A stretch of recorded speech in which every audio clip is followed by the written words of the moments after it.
SheQuest Podcast is the home of heart-opening dialogues, stories, and experiences for self-identified women on a SheQuest. Season 5 is now bilingual as I welcome co-host Nadia Bonenfant. Hey, Nadia! Hey, Estelle! Delighted to be part of SheQuest Podcast. Forward movement to live aware, bold, and whole. Let's do this! Woohoo!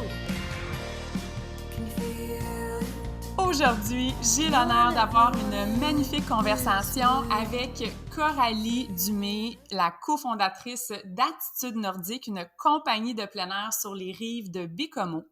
Je vous fais une topo rapide parce que c'est vraiment une femme absolument incroyable. Je dirais une jeune femme déjà dans le domaine de l'entrepreneuriat. Coralie a 27 ans. Elle est originaire de la Chine. Elle a été adoptée à l'âge de 9 mois, mais porte vraiment Bécomo dans son cœur, étant la ville où elle a grandi.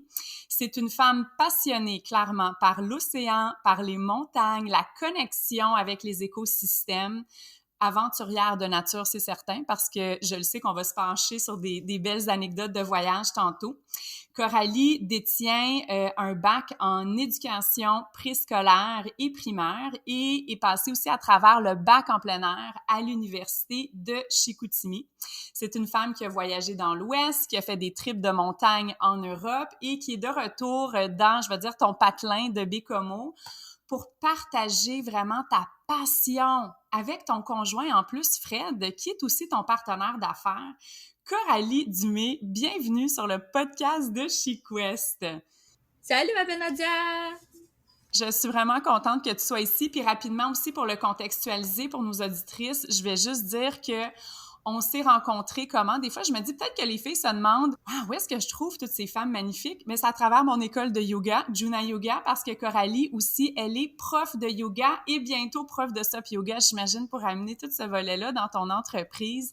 Je le sais que le plein air est vraiment ta passion. Tu es vraiment une fille de nature et je trouve ça absolument extraordinaire que à ton jeune âge, tu es partie une entreprise. Est-ce que tu peux me parler en ce moment dans la préparation avant le gros boom de l'été? Qu'est-ce qui t'allume là, quand tu te lèves le matin? Pourquoi tu fais le travail que tu fais? Écoute, c'est tellement un beau domaine là, le plein air. Puis tu sais, Nadia, là, c'est tellement le fun de travailler avec justement les écosystèmes. On travaille aussi avec beaucoup de types de clientèle, là. Justement les enfants dans nos camps de jour, les adolescents là, du secondaire, le cégep, les jeunes adultes, même les personnes âgées, personnes avec des handicaps.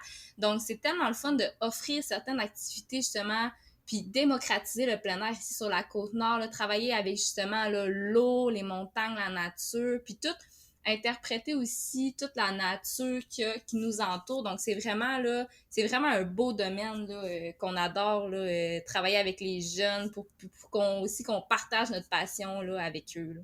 Oui, puis quand je te connais là maintenant, ayant fait le programme de yoga avec moi, c'est sûr qu'on a eu des jasettes. Puis là, je pars sur une petite anecdote. Tu te rappelles-tu au début, tu me disais coudonc, est-ce que je m'inscris dans la formation de prof de yoga parce que je suis en train de vraiment là, rentrer dans l'effervescence de cette entreprise-là, comme tu me disais, dans une période rapide de l'été, en 2, 3, des fois 4 mois, vous voyez quasiment 4000 personnes qui passent par votre entreprise. Bravo en passant, c'est vraiment le fun de savoir que le tourisme d'aventure va bien sur la Côte-Nord. Puis là, j'imagine en ce moment plus que jamais parce qu'on reste vraiment dans les balises de voyager au Québec. Je trouve ça vraiment fascinant ce que tu dis parce que des fois, puis moi aussi, tu le sais, j'ai fait mon premier diplôme comme guide d'aventure dans l'Ouest canadien. Là, on remonte à loin, là. Je suis arrivée à ce programme-là au BC en 1999, les années 90, puis j'ai tellement eu une révélation de mon bien-être quand j'étais dans la nature. Puis comme tu dis, hein, le fait de se dire, moi, je me réveille le matin et je tripe sur ma job, ça vaut de l'or. Même si on travaille des fois avec le rythme des saisons, c'est pas tout le temps occupé.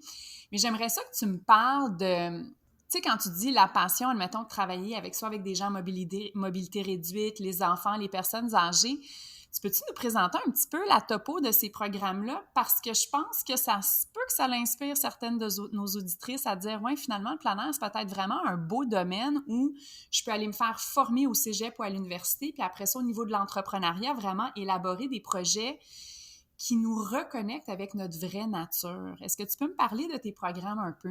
Oui, ben dans le fond, le but, Lounou, d'Attitude Nordique, là, le but primaire, c'était vraiment de démocratiser là, le plein air là, sur la Côte-Nord. Puis on s'est dit que ben, the sky is the limit, puis le plein air, ça rejoint tout le monde, autant les jeunes enfants que justement les personnes âgées.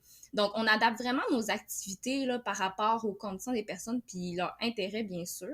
Donc, nous, avec les enfants, on a offert là, des camps de jour, là, autant hivernal qu'estival, qui permet justement là, l'éveil de la nature et des sens. Donc, on interprète la nature avec eux, on leur fait vivre différentes là, activités de plein air qui n'ont pas nécessairement l'habitude là, de faire. Donc, c'est vraiment des camps là, vraiment aventure. Ensuite, l'hiver, bien sûr, on leur fait découvrir aussi de nouvelles activités comme l'escalade de glace. C'est toutes des petites activités comme ça qu'habituellement, souvent, les jeunes n'ont pas expérimenté. Au niveau aussi là, des personnes handicapées, là, on travaille beaucoup avec l'association des personnes handicapées de la Côte-Nord. Donc, on est en train de regarder pour de l'équipement adapté pour des personnes handicapées, des accès justement à notre mise à l'eau, pour qu'ils puissent vivre aussi, eux autres, les activités aussi. Donc, que ce soit le kayak, même il y a des paddleboards adaptés pour les personnes en chaise roulante. C'est vraiment, on veut vraiment faire vivre aussi à ces personnes-là des activités pour dire, hey, c'est accessible aussi. Puis, même si il y a une certaine handicap, ben c'est possible quand même de vivre l'expérience d'être dans la nature. Puis, donc vraiment, c'est vraiment des petits programmes comme ça qu'on fait, là. Puis comme tu dis, la nature, il y a un effet qui est tellement thérapeutique. C'est toute l'éco-psychologie, le côté restaurateur, de calmer le système nerveux, de sentir qu'on fait vraiment partie de quelque chose qui est plus grand que nous aussi. Dans le fond, quand tu dis de démocratiser le plein air, c'est très cool. Le sens que j'ai à travers Attitude Nordique, c'est que vous êtes vraiment une entreprise à caractère social. Vous avez un impact social. Clairement, pour toi puis Fred, c'est quelque chose qui est important aussi. C'est pas juste de se faire du fun dehors puis de triper pendant la saison d'été. C'est vraiment quelque chose pour vous. Attitude Nordique, c'est vous, c'est votre beat de vie, c'est vos valeurs qui sont partagées. Je trouve ça vraiment beau. Puis, j'essaie de vous imaginer, bon, tu sais, moi, je suis à Mont-Tremblant dans les montagnes, j'essaie de t'imaginer, comme là, en ce moment, je sais que tu es dans un espace bureau, mais parle-moi de, tu sais, pour les auditrices, hein, si je me ferme les yeux, ça ressemble à quoi, là? Par exemple, moi, c'est sûr que je vais te parler plus du volet de l'eau, la mise à l'eau. Ça ressemble à quoi si je venais passer un après-midi chez Attitude Nordique? C'est des plages de galets, c'est des plages de sable. Est-ce que j'ai peut-être le potentiel de voir des baleines? Explique-moi ça un peu pour que je me fasse comme une peinture dans la tête. Oui, ben notre mise à l'eau, on est tellement choyés, là. Dans le fond, on vient en plus de l'acheter, on vient récemment là, de l'acheter, là. Pour vrai, notre mise à l'eau, c'est comme un coup de cœur là, qu'on a, là. Dans le fond, c'est une belle plage, là, qu'on a une belle plage là, de sable qu'on a qui est unique, là, justement, à Bécomo, là, entre Bécomo et Franklin.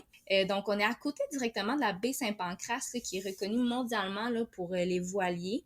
Donc, on est directement à côté de cette baie-là, de la baie du Garde-Feu, où on a nos tyroliennes, notre Via Ferrata.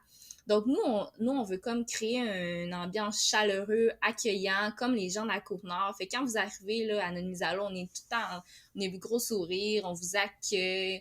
Bien sûr, là, on a plein d'activités à vous offrir, le kayak de mer, paddleboard. Souvent, on voit des baleines là, à même pas quelques mètres là, de notre plage, justement, là. Puis là, vu qu'on vient d'acheter justement une mise à l'eau, c'est tellement beau parce que on offre justement des produits aussi du terroir, là, des petits repas. Là. On a acheté un four coréen, un genre de poêle coréen. Fait que les gens peuvent faire leur grillade. Il y a des consommations là, locales, des produits locaux avec la ferme Manicouagan, avec la boucherie des Trois Petits Cochons. Fait qu'on fait beaucoup de partenariats locaux là, avec les entreprises d'ici. Donc ça permet aux gens qui viennent visiter là, la Côte-Nord ben, de vraiment de découvrir les cinq sens, comme voir des baleines, on sent l'air marin, on goûte des produits d'ici. Donc, c'est vraiment comme tout un ensemble là, qu'on offre aux gens, puis la vue est tellement belle, c'est tellement... L'horizon, c'est vaste, c'est vraiment beau.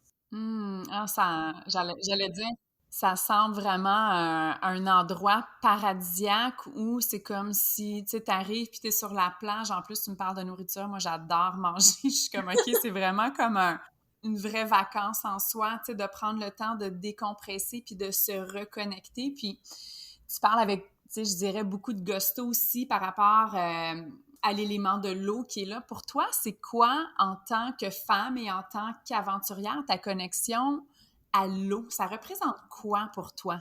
Et puis là, l'eau, c'est comme un peu comme on parlait tantôt, un peu la liberté. Tu sais, l'eau, tu sais, c'est visqueux, tu sais, autant que ça change rapidement. Disons, on peut avoir en même pas 5 minutes autant des grosses vagues et des fois, c'est une mer d'huile. Je trouve vraiment aussi, là, tu sais, pagayer, là, dans l'eau, c'est la liberté, c'est le calme. Tu sais, t'as des belles surprises, là, des baleines qui viennent voir, des phoques, tu peux voir des étoiles de mer, des méduses. Fait que, tu sais, je trouve que l'eau, c'est vraiment où qu'on est, là, puis même le fleuve, tu sais, c'est tellement rempli de surprises. Non, c'est l'eau, on dirait que ça vient me chercher au niveau, je sais pas, de la liberté, l'équilibre. Est-ce que tu sens des fois, moi quand j'enseignais le surf sur la côte ouest à Vancouver ou même quand je pars en SUP, à chaque fois que je reviens vers la rive, je me dis, ah, je me sens tellement chanceuse d'avoir accès à une embarcation nautique, peu importe la forme, parce que c'est comme si soudainement ton monde il s'élargit. Tu sais, tu pars, l'accès à un plan d'eau, surtout là, quand tu es sur le fleuve à Bécomo, puis comme tu dis, l'effet grandiose de cette liberté-là. À chaque fois que je suis sur l'eau, je sens que je suis comme ailleurs. Ça me fait du bien de pas être sur la terre ferme. T'as-tu cette sensation-là, toi aussi? Je pense que oui, parce que la façon dont tu m'en parles, le côté de la liberté puis des surprises, ça a l'air à te faire du bien, mais est-ce que tu sens que c'est comme si, quand tu mets Coralie sur une embarcation nautique, t'es un petit peu une autre version de toi-même ou tu vas chercher une autre strate dans ton être? Oui, t'as tellement raison. On dirait que c'est comme une certaine autre prolongation, que c'est ça, t'es comme dans un autre monde, là. C'est vraiment fun, ouais. Oui, oui, je peux le voir, je peux le voir. Puis en même temps, il y a quelque chose de tellement thérapeutique aussi dans l'eau et où est-ce qu'on démontre la capacité de devoir s'adapter. Puis ça, j'imagine que tu le vis en tant que guide. Des fois, tu pars, la mer, comme tu dis, une mer d'huile, tu sais, c'est tout calme. Puis là, oups, le vent monte, il y a des vagues. Justement, ce matin, je m'en allais reconduire les enfants à l'école. Puis là, à Tremblant, ça fait plusieurs jours, il fait super chaud, mais ce matin, il faisait 4 degrés. Fait que là, j'ai expliqué à mes gars que des shorts, tu sais, c'est peut-être pas la meilleure option. Puis quand on est parti, je leur ai dit, regardez, les gars, ils vendent beaucoup, puis on a tellement une belle route, nous, le matin, pour aller à l'école. On passe à côté de 3 lacs, là. C'est vraiment magnifique. Puis un des lacs qui ventait, il y avait des grosses vagues. Fait que mon garçon du milieu, qui est super curieux, il me posait plein de questions, tu sais. Pourquoi qu'il y a des vagues? Comment les vagues sont formées? C'est quoi l'influence du vent sur le plan d'eau? Fait que je me suis comme mis en genre de mode un peu de guide de plein air. Tu sais, j'expliquais que finalement, quand on guide sur l'eau, c'est la même chose moi aussi quand je guidais, pas juste en surf puis en SUP sur la côte ouest. Ça, je sais pas si je te l'ai déjà dit, mais j'ai guidé en kayak de mer sur la pointe nord de l'île de Vancouver, Johnston Strait. Là, on faisait du kayak avec les orques. C'était incroyable. Je pense que c'est un des plus beaux 6 mois de ma vie. Je me réveillais le matin puis j'étais comme, ben là, pincez-moi, on dirait que je suis dans un reportage de National Geographic, mais comme non-stop. Et c'était primordial que nous, ce qui dirigeait la journée, c'était la météo sur l'eau. Il y a des journées, il y avait des vents trop élevés, on allait en rando dans le bois, on faisait de l'interprétation écologique, puis c'était cool. C'était comme si je vivais en connexion avec l'écosystème aquatique au lieu de l'écosystème terrestre. Fait que ça, c'est en tout cas de ce que tu me dis, je sens que toi puis Fred, j'imagine que vous avez beaucoup de prises de décision aussi par rapport à la connexion météorologique. Même chose, j'imagine, l'hiver, quand vous faites vos activités, de voir au niveau des températures, tu sais, qu'est-ce qui se passe, puis s'adapter, tu sais, de travailler en plein air, c'est s'adapter avec le timing, la réalité du moment. Hein? C'est vraiment le fun. Ça nous connecte. Puis je te dirais aussi, vas-y Coralie, tu voulais-tu rajouter quelque chose? Ah, non, non, non. Non, on a comme un mini délai, fait que les auditrices, si vous entendez, il y a comme un petit, c'est connexion Bécomo Tremblant. Tu me parlais aussi, tu sais, je veux juste faire un petit retour un peu dans ta connexion avec toi, les aventures que tu as vécues aussi après l'université. Tu sais, tu disais qu'après ton bac en éducation, tu avais eu un contrat d'enseignement à Surrey, en Colombie-Britannique. Tu es allé, mais tu as comme réalisé que finalement, l'éducation, il fallait que ça passe par le plein air pour toi. Tu es retourné à l'école.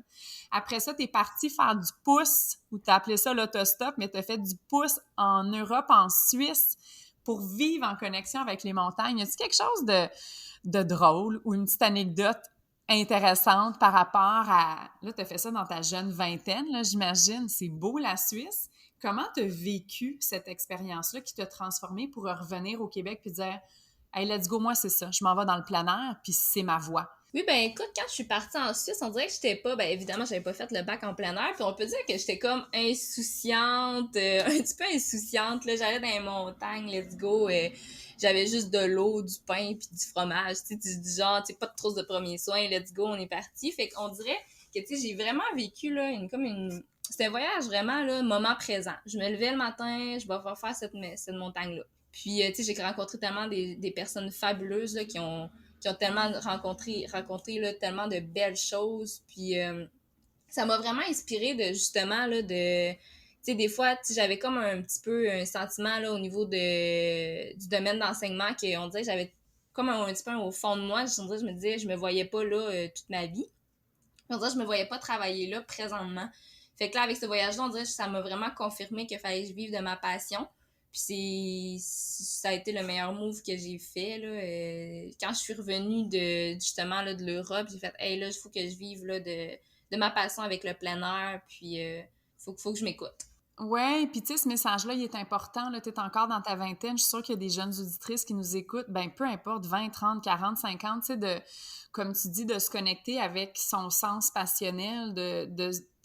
Pour moi, c'est comme si un amalgame entre le cerveau de la femme qui s'écoute vraiment, mais qui croit aux possibilités de créer une opportunité d'affaires pour soi-même, puis de vivre de cette passion-là et de la connexion. Des fois, il y en a que c'est l'art, des fois, c'est la nourriture, des fois, c'est l'éducation. Mais je trouve ça beau. Je trouve que ce message-là, tu nous l'offres un peu dans une super belle simplicité où, tu sais, là, je vais revenir sur le fait que t'es un petit peu insouciante. Tu sais, des fois, l'espèce de naïveté. Et moi aussi, des fois, je repense à des voyages que j'ai faits dans le début de ma vingtaine. Oh my God! L'Amérique du Sud, à genre 21 ans, du pouce. Là, je sais que là, j'ai des enfants, puis je suis comme, ouais, je sais pas si je dirais à mes enfants de repartir comme j'ai fait. Du pouce en Espagne, prends des traversées de la France, va-t'en en Irlande, tu sais, vraiment comme ça fly. Mais c'est ces moments-là où il y a comme plus de gabarit de qu'est-ce qui est correct, ce qui est pas correct. C'est on vit dans le moment présent. Puis je trouve tellement que c'est un message qui est important. Je dis pas que c'est toujours des choix qui sont faciles. C'est pas toujours des choix qui nous viennent de façon spontanée. Je pense que quand on se lance en entreprise comme toi, comme moi, il y a quand même une réflexion, mais la passion, souvent, elle va prendre le dessus.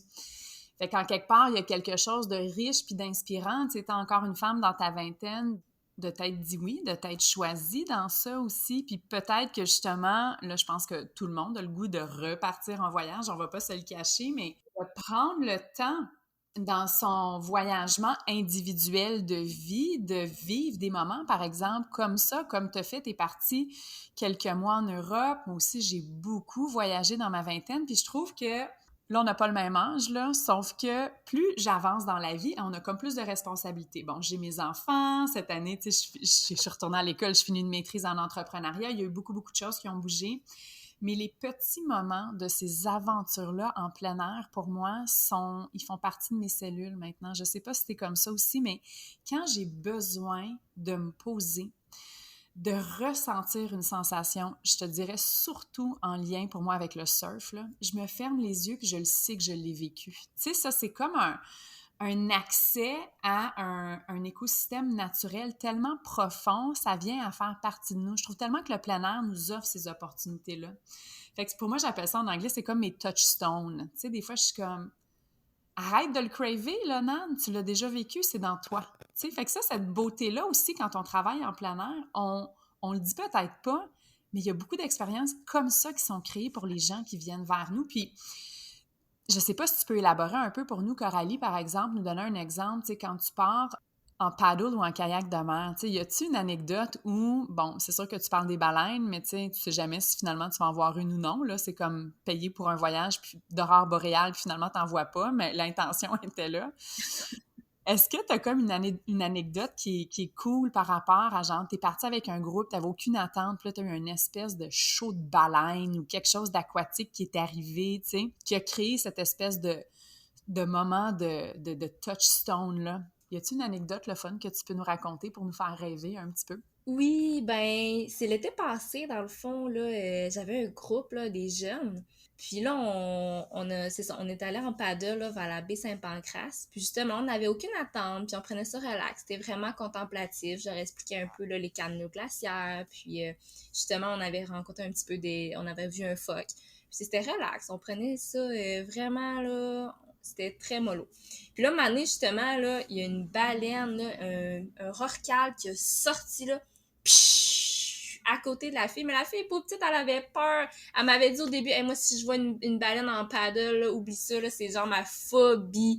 Puis là, hey, justement, la baleine est juste sortie à même pas quelques mètres de elle, elle capotait. Elle était genre, hey, sauve-moi, sauve-moi, là. Elle s'est couchée sur son paddle, mais tu sais, c'était tellement... Ça a été un moment un petit peu sûrement stressant pour elle, mais après, elle m'a dit, là, hey, c'était tellement le plus beau moment de ma vie, là, tu sais, c'était surprenant, mais c'est beau de voir, tu sais, une baleine à côté de moi, là, tu sais, j'aurais jamais pensé voir ça aussi proche, puis entendre juste le son, puis après, là, elle se promenait, puis... Ah non, pour vrai, c'était tellement une belle sortie, là, les filles en revenaient pas.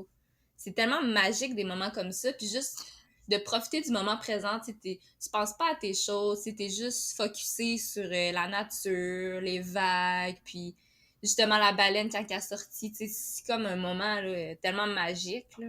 Tellement, puis ayant vécu l'expérience, moi aussi, il y a quelque chose de tellement mystique hein, chez les baleines, les dauphins, ou comme tu dis avec ton bel accent de la Côte-Nord, baleine. Je trouve tellement que la biologie marine, en tout cas pour moi, je sais pas pour toi, là, mais pour moi, c'est un monde qui me fascine. Si j'avais eu à avoir un autre choix de vie, c'est sûr que j'aurais été une biologiste marine. Ça, c'est même vraiment, puis pourtant, j'ai étudié à l'université sur l'île de Vancouver. Moi, j'étais comme passionnée, mais j'ai fait un diplôme en rétablissement des écosystèmes, puis je faisais des cours de soir, pas à crédit, mais pour le fun en biologie marine, parce que ça me passionne, puis je trouve que c'est comme une espèce de monde, c'est quasiment comme l'espace, tu sais, c'est en dessous de l'eau, c'est méconnu. Il y a quelque chose qui nous fait, peut-être pour certaines personnes, un peu peur, puis après ça, comme tu dis, tu vis un moment qui sort de nulle part, parce que ça sort d'en dessous de l'eau, puis wow, ça vient de saisir, puis en même temps, tu réalises que le contexte, toi, de flotter sur l'eau, là, c'est complètement tout hors de ton contrôle et c'est magique. Moi, je me rappelle, j'ai pas eu encore la chance, tu sais, je vais venir te voir, là, by the way, chez Attitude Nordique, éventuellement, puis je sais qu'on parle souvent de développer des collaborations. Mes expériences, tu sais, moi, c'est plus... ça, je l'ai pas vraiment, je pense, encore dit sur le podcast, mais moi, mes parents ont fait beaucoup, beaucoup de voiles pendant 30 ans. On a eu des voiliers sur la côte est des États-Unis. Moi, je suis née au mois de novembre. Cet été-là, ma mère, elle me disait, on avait un bateau qui s'appelait Papillon. Mes parents ont eu 3 bateaux, Cachalot, Papillon, puis le Junascan, notre plus gros voilier qu'on a eu à la fin, qui était vraiment, on était en mer. Puis ma mère a dit, je te couchais dans le petit hamac à banane, là, tu sais, vraiment 1978, là, tu sais, très, très hippie. Mais la connexion, pour moi, à l'eau, c'est hyper profond, puis on était au lac Champlain en premier. Après ça, mon papa a descendu le bateau le long de la rivière Hudson jusqu'à New York.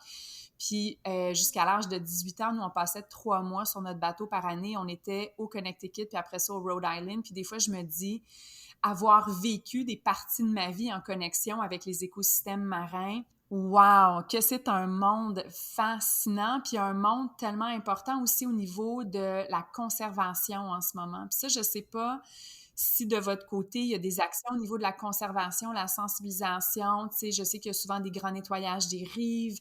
Qu'est-ce qui se passe sur la Côte-Nord au côté écologique par rapport aux écosystèmes marins? Dans le fond, c'est ça. Nous, on a fait le défi Saint-Laurent, qui est justement là, la préservation là, on dirait que j'ai de la misère à trouver mes mots. C'est pas grave, mais là, on se parle, même si on est sur un podcast, moi, je veux que ça reste naturel. C'est-tu comme les comités ZIP, c'est la conservation écologique, je te dirais, au niveau de l'utilisation des rives? Oui, c'est ça, c'est la protection des rives. Puis, c'est Oui. ça, là, dans le fond, on travaille avec eux pour justement, là, au niveau de la sensibilisation des clients, pour qu'on ramasse, à chaque fois qu'il y a des déchets, on les ramasse. on sensibilise beaucoup les gens à ce niveau-là. Parce qu'évidemment, là, il y a des baleines. Fait que, on a certaines restrictions à suivre, là, des politiques aussi. On est en train de faire une politique de développement durable pour la compagnie. Fait que c'est tous des petits volets comme ça là, qui nous servent à justement sensibiliser les gens, puis à faire en sorte que des fois, en le vivant, c'est toujours plus facile de protéger son environnement. Là. Dans le fond, tu me parles des politiques de sensibilisation, puis je me dis, je sais que tu as fait ton bac en éducation, puis tu as décidé de pas t'en aller dans ce chemin-là, mais en quelque part, ton rôle de guide de plein air, tu as un rôle d'éducatrice aussi qui est super important. Fait que c'est vraiment beau dans un sens, comment de façon organique, tu sais, je veux dire, tes deux côtés peut-être plus académiques se sont jumelés à ta passion, même si c'était pas quelque chose qui était planifié au départ, tu sais, de vraiment partager le sens de la conservation des écosystèmes. Il y a un côté spirituel, de faire un travail à l'extérieur, de permettre aux gens justement de sentir que c'est accessible, puis pas juste accessible, mais c'est profond comme expérience aussi. Là, évidemment, bon, on est passionnés de l'eau les deux, mais est-ce que tu peux me parler un petit peu du côté hivernal des expériences? Ça doit être magnifique aussi, là, dans le coin de Bécomo, l'hiver. Tu m'as parlé d'escalade de glace, de pêche sur glace.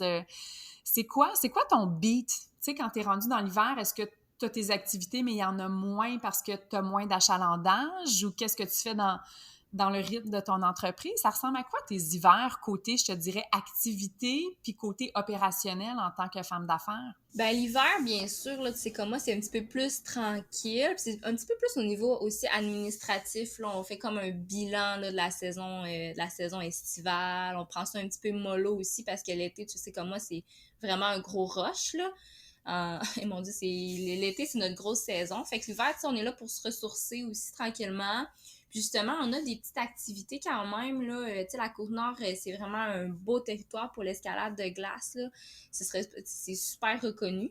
Il y a tellement de belles parois, là, à faire avec justement des belles vues sur le fleuve. Et non, c'est vraiment incroyable. Donc, on fait des petites initiations, là, autant pour les jeunes que les adultes, là, au niveau de l'escalade de glace, des parois faciles à intermédiaires. Donc, on les initie, là, côté équipement, sécurité, puis vivre aussi l'expérience. Aussi, on fait des activités de pêche blanche, comme tu disais, là. Au niveau aussi, là, on sensibilise là, les gens sur la sécurité au niveau des lacs aussi. La sécurité là, au niveau des plans d'eau là, l'hiver. Puis les espèces de poissons, donc comment être sécuritaire en faisant de la pêche blanche et tout. Donc c'est vraiment des belles petites activités pour que les jeunes ils se dégourdissent un petit peu les pattes puis qu'ils apprécient aussi l'hiver parce que souvent les gens ils disent l'hiver il fait plus froid puis les gens des fois moi j'ai froid l'hiver ou j'ai les pieds qui gèlent facilement donc on donne des trucs à ce niveau-là de comment être bien l'hiver puis apprécier l'hiver nord-côtier parce que on sait l'hiver ici est quand même assez longue puis on a beaucoup de neige. Fait que, on prend ces petits atouts-là pour justement là, offrir des petites activités puis des initiations. Même du ski hors piste aussi dans les monts-groupes puis dans les montagnes. Donc, c'est des petites activités comme ça qu'on fait pour initier les gens. Mais comme je te disais, l'hiver, c'est beaucoup plus tranquille de notre côté là, comparativement à l'été. Fait qu'on fait comme...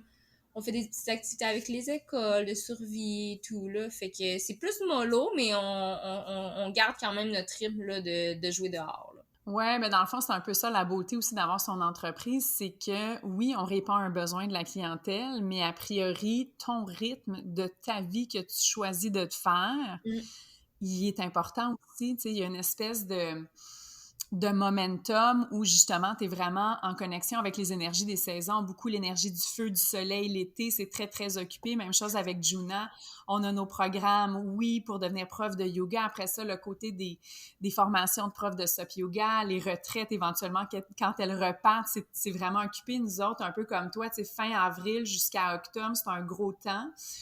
Je veux dire, où est-ce qu'on livre beaucoup d'énergie. Puis après ça, nous autres, l'automne, on appelle ça retomber comme dans une phase vraiment de créativité, un peu plus opérationnelle, de gestion du 6 mois à 12 mois, tu sais, à l'avance après.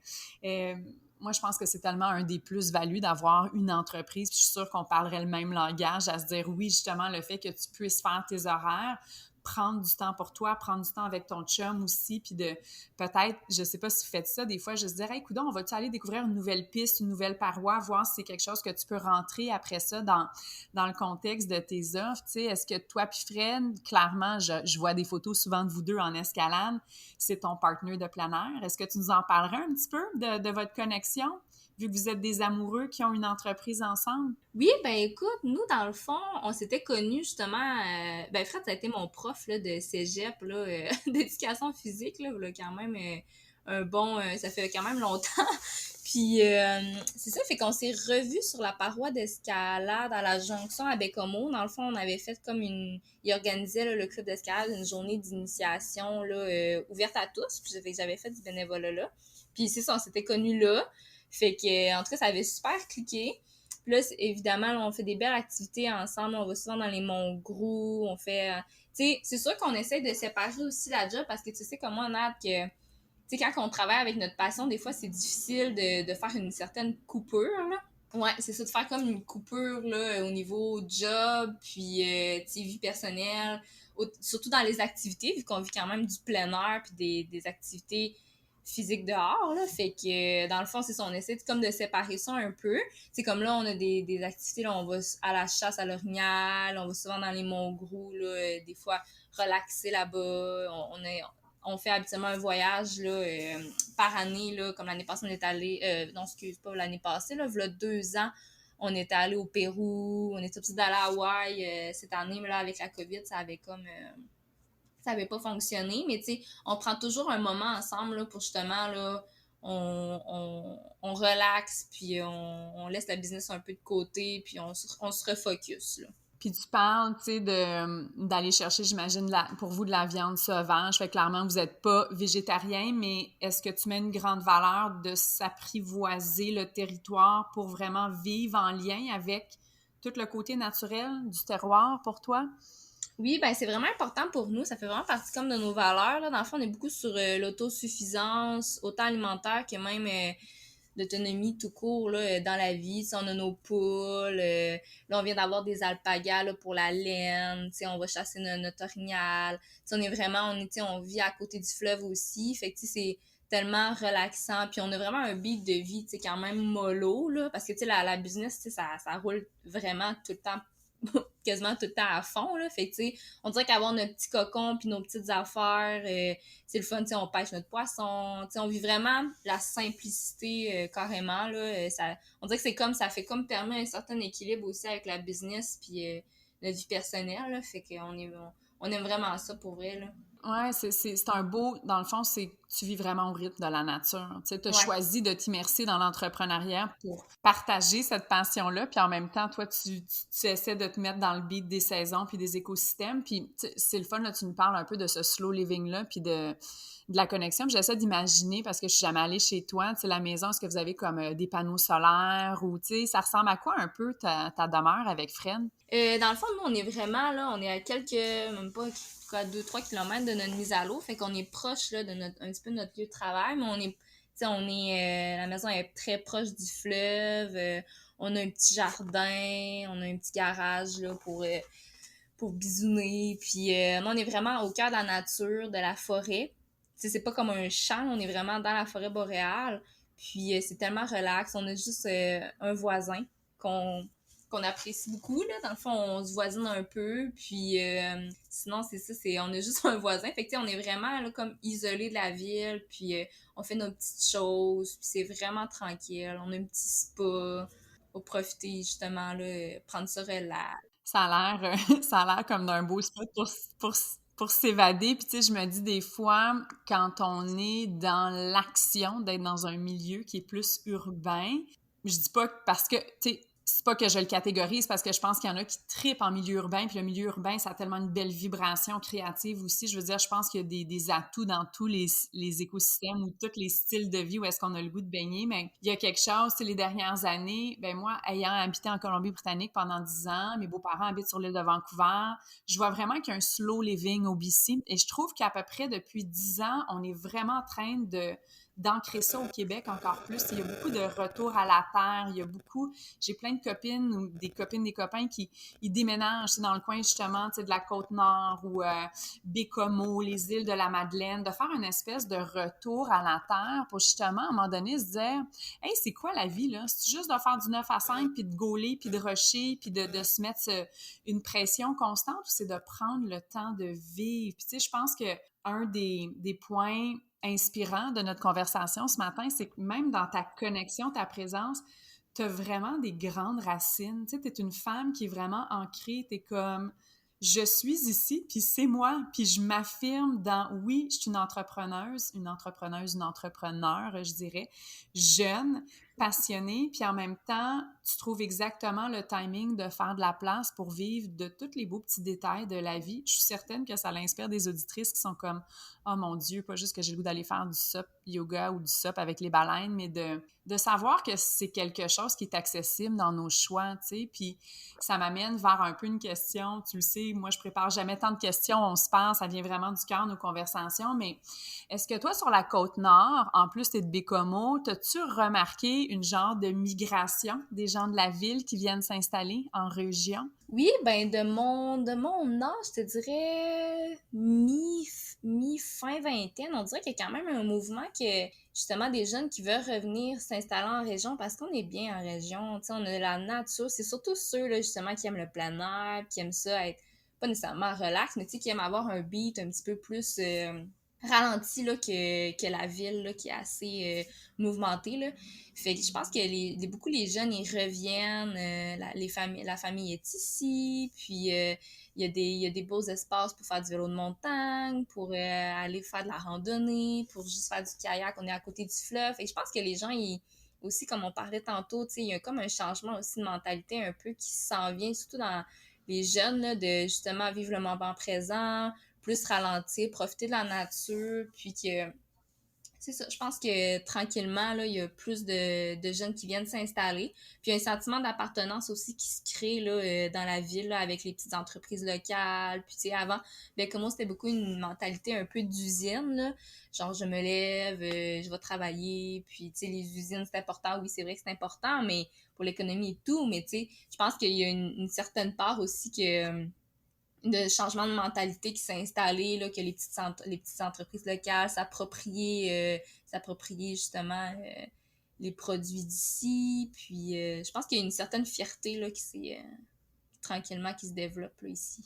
Oui, c'est beau ce que tu dis, c'est ça, d'avoir une économie qui se transforme doucement, vraiment en lien, en connexion avec ce qui est social, ce qui est écologique aussi. Puis, ayant été à Bécomo, pas chez Attitude Nordique, mais pour d'autres projets, c'est tellement un endroit qui est magnifique, puis justement, tu sais, qui vient nous connecter avec cet effet-là de petite ville dans un environnement qui est tellement grandiose. Tu sais, énergétiquement, c'est comme tellement un contraste qui est cool à vivre aussi dans ce sens-là. Puis, j'ai juste une couple de petites questions avant qu'on termine parce que, bon, t'es passé par le programme de prof de yoga que je donne.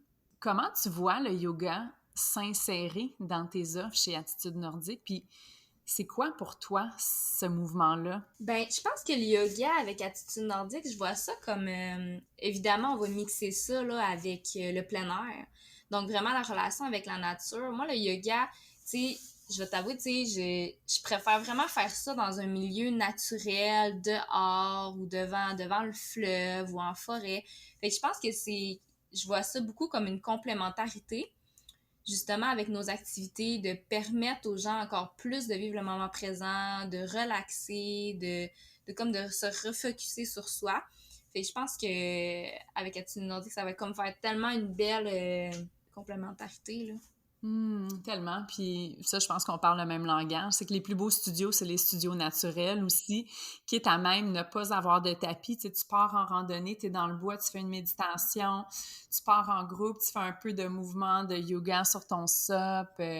Oh mon Dieu, les opportunités dans l'écosystème où tu es, c'est vraiment un plus-value, là, justement, de connecter à son être intérieur, de connecter son écosystème avec l'écosystème dans lequel tu vas venir expérimenter tous les forfaits d'Attitude Nordique. C'est vraiment beau.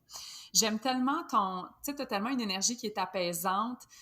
Qu'est-ce que tu dirais qui pourrait être une guidance, admettons, pour des jeunes femmes ou même d'autres femmes, peu importe l'âge, de l'importance de vraiment suivre cette passion-là quand on sent qu'on a un enclin à se dire oui, puis que finalement, il y a des jobs qui peuvent se créer. Tu sais, c'est comme, mettons, là, on finit sur ça, là, tu nous donnes un petit conseil passionnel. Qu'est-ce que tu nous dirais? Hey, je vais vraiment être quétaine de dire ça, là, mais je pense que c'est vraiment d'oser puis de suivre son cœur. C'est vraiment quétaine, là. Mais c'est tellement important, là. Des fois, c'est suivre sa petite voix. Des fois, on a tout le temps une petite voix dans notre tête qui dit que tu sais qu'elle est là, mais qui dit let's go, t'es capable, ça va marcher, ou ben non, fais pas ça. Mais c'est écouter cette petite voix-là, puis de foncer. Parce que être femme entrepreneur, tu sais, comme moi, des fois, c'est peut-être plus difficile dans le monde là, actuel, mais je pense qu'on a tellement un beau potentiel, puis c'est tellement beau voir ça, là. Je pense que tout le monde a la vibe, puis a la drive de faire ça avec passion, de créer son entreprise, de lancer, faire du partenariat, peu importe. Je pense que tout le monde a ce potentiel-là en soi. Des fois, c'est juste se faire confiance, puis de dire let's go, c'est là que ça se passe, puis de pas avoir peur de foncer des autres commentaires des gens ou peu importe, c'est vraiment de s'écouter. Puis dans un sens, c'est pas du tout quétaine, tu sais, dans le fond, c'est comme une formule qui est vraiment vraie c'est ça, de pas avoir peur des commentaires, de s'écouter, de faire le plongeon. Toi, t'as fait le plongeon dans le fleuve Saint-Laurent. Puis des fois, c'est d'autres styles de projets, mais tu sais, je pense que des fois, c'est bon de se faire rappeler qu'on peut, puis encore une fois, je le dis souvent, je sais qu'on a toutes des situations de vie qui sont différentes. Des fois, il y a des situations plus challenging, plus particulières, qui peuvent être limitantes. Puis, il y a d'autres fois où il y a une facilité, ou d'autres fois, ben ça nous permet de justement venir ouvrir toute l'espèce de périmètre qui est autour de nous, peu importe nos choix de vie puis nos situations de vie, puis de se rappeler que la petite voix intérieure, elle a vraiment le droit de prendre le microphone puis de te guider aussi. Fait que merci pour ton partage. Coralie, honnêtement, c'est toujours un plaisir de te parler. Tu as tellement une belle douceur, puis en même temps, je te regarde puis je te vois monter des parois avec tes piolets en escalade de glace. Pour moi, tu es un super bel équilibre de l'énergie féminine et masculine, tu sais, dans ton sens, le yin, le yang, l'écoute, l'adaptabilité des écosystèmes. Je te remercie vraiment beaucoup d'avoir pris le temps de jaser avec nous dans cette belle conversation-là. Inquiète-toi pas, je trouve que je veux que les gens découvrent Attitude Nordique aussi. C'est sûr que je te tague partout quand le podcast de notre conversation va sortir. On a hâte de collaborer avec toi. Nous, ici, tu le sais, chez Juna, on a vraiment le goût de travailler avec plus d'entreprises au Québec. C'est sûr qu'on se reparle. Puis je veux juste te dire, merci à cœur ouvert, avec toute ta belle guidance puis ta belle lumière, d'avoir pris le temps de nous jaser. Je sais pas si tu as un mot de la fin que tu ressens dans ton cœur au niveau d'un partage. Mais de moi à toi, je te dis vraiment un beau merci, puis je te souhaite un été absolument magnifique, rempli de surprises sur le fleuve puis dans les montagnes de la Côte-Nord. Ah, t'es fine, Nadia. Moi aussi, je suis contente de t'avoir parlé ce matin. T'es super. Ça me fait plaisir. On prend de nos nouvelles bientôt, puis je te souhaite une magnifique journée, Coralie. Bye!